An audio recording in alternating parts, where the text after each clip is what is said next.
Once diabetes ಬಂದ ಕೂಡಲೇ ಅದ್ರ ಬಗ್ಗೆ ಎಚ್ಚರ ಕೊಡ್ತಾ ಇಲ್ಲ.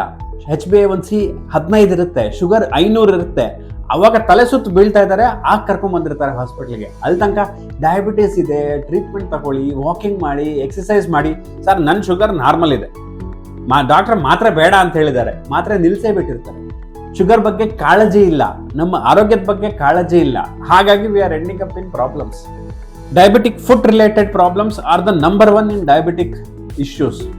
ಕಾಲಲ್ಲಿ ನರದ ಸಂಚಾರ ಕಡಿಮೆ ಆಗಿ ಕಾಲು ಸೆನ್ಸೇಷನ್ ಇರೋದಿಲ್ಲ, ಗೊತ್ತಾಗೋದೇ ಇಲ್ಲ. ಜನ ನಡೀತಾ ಇರ್ತಾರೆ, ಕಾಲ್ಗೇನೋ ಚುಚ್ಕೊಂಡಿರುತ್ತೆ, ಬರಿಗಾಲಲ್ಲಿ ನಡೀತಾ ಇರ್ತಾರೆ, ಚುಚ್ಕೊಂಡ್ಮೇಲೆ ಅದು ಹುಣ್ಣಾಗಿದೆ, ಸ್ಮೆಲ್ ಬರೋ ತನಕ ಗೊತ್ತಿಲ್ಲ ಅದು ಹುಣ್ಣಾಗ್ತಾ ಇದೆ ಅಂತ ಹೇಳ್ಬಿಟ್ಟು. ಪಾದರಕ್ಷೆ ಹಾಕೊಂಡು ಓಡಾಡಿ, ಒಂದು ಪ್ರೊಟೆಕ್ಟಿವ್ ಶೂಸ್ ಅಥವಾ ಫುಟ್ವೇರ್ ಹಾಕೊಂಡು ಓಡಾಡಿ. ಇಲ್ಲ, ನಾನು ಮನೇಲಿ ಪಾದರಕ್ಷೆ ಹಾಕೋಬಾರ್ದು, ನಾನು ಕಾಲ ಹಂಗೆ ಓಡಾಡಬೇಕು, ಬರಿಗಾಲಲ್ಲಿ ಓಡಾಡಿದ್ರೆ ಪಾದ ಚೆನ್ನಾಗಿ ಸ್ಟ್ರಾಂಗ್ ಆಗುತ್ತೆ ಅಂತ ಹೇಳಿದ್ದಾರೆ. No, for diabetics this is not the answer. ಪಾದದಲ್ಲಿ ಸೆನ್ಸೇಷನ್ ಇರಲ್ಲ.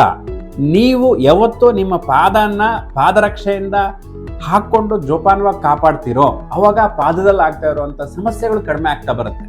ಇದ್ರ ಜೊತೆಗೆ ಸಿಗರೇಟ್ ಹೊಡಿತಾ ಇರ್ತಾರೆ, ಸ್ಮೋಕಿಂಗ್ ಮಾಡ್ತಾ ಇರ್ತಾರೆ. These are all problems why patients are ending up in gangrene.